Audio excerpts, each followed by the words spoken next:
শুধু হলুদ বাতি জ্বলছে।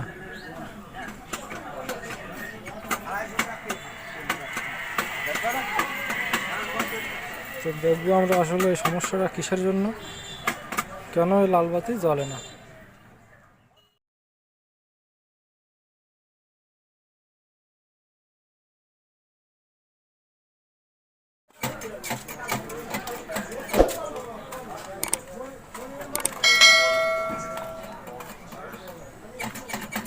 তো এই সমস্যার জন্য আমরা সর্বপ্রথমে যেটা করব সেটা হচ্ছে, এখানে দেখতে পাচ্ছেন ভিতরে এটার নিচে আর একটা পয়েন্ট আছে।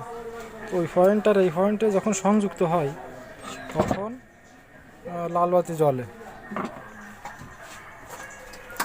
তো আমরা ওই সংযুক্ত স্থানে প্রথমে ওরা ঘষে নিব।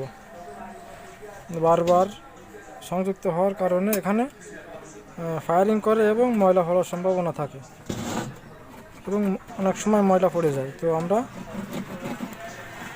এই সমস্যার জন্য প্রথমে যেটা করব সেটা হচ্ছে এখানে ঘষে নিব।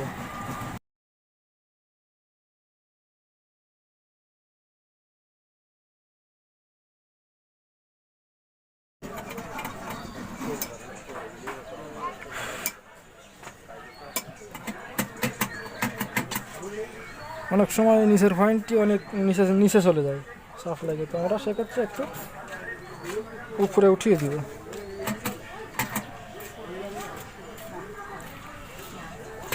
পয়েন্টটির কাজ হচ্ছে, যখন আমরা একটা চাপ দিব তখন এই দুটি পয়েন্ট মিশে যাবে, অর্থাৎ দুটি পয়েন্ট শর্ট হয়ে যাবে।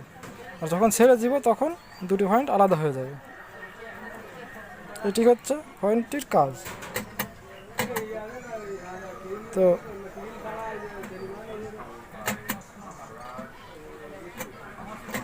যখন এই পয়েন্ট ওই পয়েন্টটিতে সংযোগ হবে তখন কয়েলটি গরম হবে এবং লাল বাতি জ্বলে উঠবে। আর যখন পয়েন্ট থেকে আলাদা হবে তখন কয়েলটির সুইচ অফ হবে এবং লাল বাতি বন্ধ হয়ে হলুদ বাতি জ্বলে উঠবে। এটাই সুইচের কাজ। তো আমরা একটু ঘষে ময়লাটা পরিষ্কার করে নিয়েছি, এবার লাইন দিয়ে দেখব।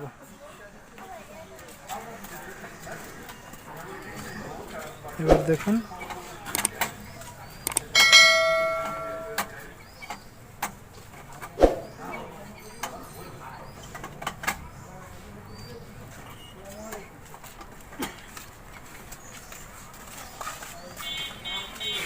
তো আশা করি আপনারা বুঝতে পেরেছেন। তো আমাদের চ্যানেল যদি ভালো লাগে অবশ্যই লাইক, শেয়ার এবং সাবস্ক্রাইব করে আমাদের সঙ্গে থাকবেন। আজ এ পর্যন্তই। খোদা হাফেজ।